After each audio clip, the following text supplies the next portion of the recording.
Oh, hi, I'm sorry I didn't see you there. I was just reading an excerpt from one of my favorite books, Uncle Tom's Cabin. It was written in 1852 by Harriet Beecher Stowe, and it impacted the way the Northerners viewed slavery. Some social causes of the American Civil War included the fact that there was pro-slavery and anti-slavery. People for slavery felt that slaves were a constitutional right, while people against slavery felt that there were no laws protecting slaves, which gave their slave masters an unlimited amount of power. And now for the economic causes. The economy in the North was very focused on industry, so it had 5 times the number of factories compared to the South. And the economy in the South was focused on agriculture and farming, so that's why they were so dependent on the slaves. Major political causes of the war included the Fugitive Slave Law, the Compromise of 1850, and the Dred Scott decision. The election of 1860 was between Lincoln and Douglas, and Lincoln won the election, but he wasn't on the ballot in 10 southern states, which made the South know that they didn't have equal power in the government, which led to the secession of the Confederacy of the United States. Now let's talk about the tactics that were involved within the American Civil War. The North's tactics for the Civil War included the Anaconda strategy, which would slowly squeeze the life from its victim. It gave the Union significant advantages over the Confederacy. Their goals in the war were to gain control of the Mississippi, create a blockade of the South, capture the valley of the Tennessee River, and overrun the Confederate capital of Richmond, Virginia. The South's strategy during the Civil War was an offensive-defensive strategy. Its purpose was to concentrate forces on the defensive front and only take the offensive if the opportunity presented itself. I love my gang. Once upon a time, believe it or not, America had problems that got tied in a knot. After Abraham Lincoln expressed sorrow for slaves, a great rage broke out throughout the southern states.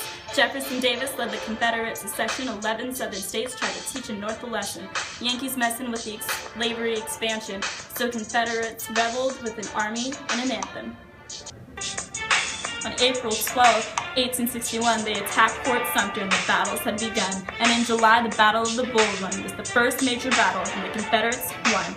Lincoln, feeling the heat, took it to another level, put the pedal to the metal, fighting Confederate rebels with a new general, Ulysses S. Grant, the man put in charge of the Union command. Here we go, gather up the troops, this is war, blue and gray, representing different groups, there they are, treading in their boots, let's go, we're going back to the Civil War.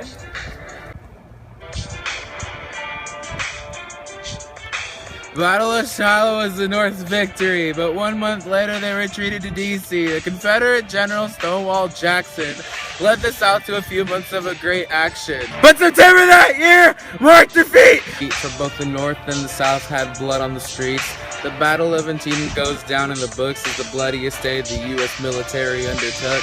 On January 1st, 1863, Lincoln upheld the war's original theme. His Emancipation Proclamation spread throughout the land that the slaves must be released from their masters' hands. Here we go, gather up the troops, this is war, blue and gray, representing different groups, there they are, treading in their boots, let's go, we're going back to the Civil War. In March 63, another law was in play. The first Conscription Act was brought to the stage, requiring men ages 20 to 45 to join the Union Army to stand up and fight.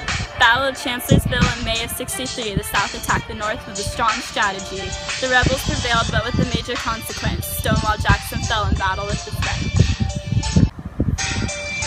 The Confederate General Robert E. Lee led a series of victories in northern territories, but his rampage ended as the Battle of Gettysburg. The South lost, but Lee flew away like a bird. November 19, 1863, Lincoln rallied the Union to protect the dream.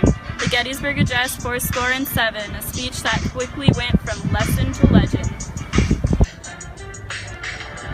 Here we go, gather up the troops, this is war, blue and gray, representing different groups, there they are, treading in their boots, let's go, we're going back to the Civil War.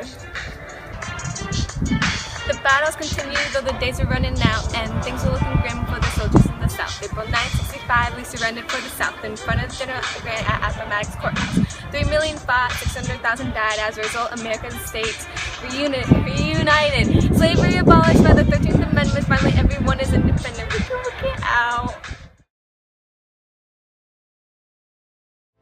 The advantages of the North included that they had almost 4 times as many free citizens, many people to grow food and work in factories, they had a strong navy and a large fleet of private trading ships, they had industrial and manufactured goods, and railroads that had more than 70% of all nations' rail lines.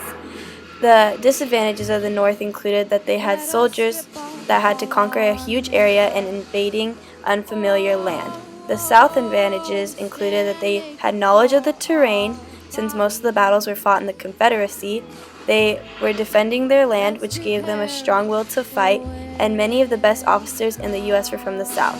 Their disadvantages included that they had few factories to produce weapons, railroad tracks, and other supplies, and had few railroads to move troops and vital supplies. 1. And now for the home front.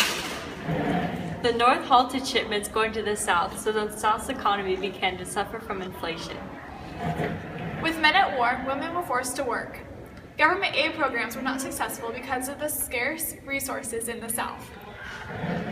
In the northern home front, the coal and iron productions increased. The manufacturers from the Union were also very profitable. Women in the northern home front were already permitted in various industries and factories, but their population went from 1/4 to 1/3 with the start of the war.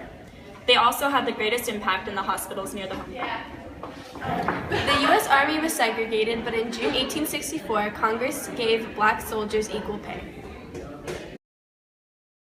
Before the war, the federal government had very little power over the lives of citizens. However, after the war, the power of the federal government greatly increased. The National Banking Act of 1863 was one of the economic causes of the Civil War. It was an attempt to establish federal control over the national banking system. The economic gap was also an economic effect of the Civil War. The North was prospering because it still had money to invest after the war, but the South was devastated because much of the fighting had taken place in the Southern home front and they had lost their free labor. The social effects include the 13th Amendment, which abolished slavery in the United States. Also, Abraham Lincoln was assassinated by John Wilkes Booth in 1865.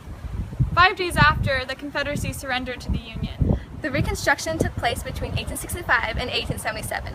It was seen as necessary by the Union to reintegrate the South back into the United States. The plan that actually took place was the Johnson Plan, which required that 10% of the voters pledge allegiance to the United States, and that each state ratify the 13th Amendment to be readmitted into the United States. Effects included the Civil Rights Act of 1866, which outlawed discriminatory black codes, and the Reconstruction Act of 1867, which divided the southern states into 5 districts, and also the 15th Amendment, which gave black men the right to vote. And that's the American Civil War.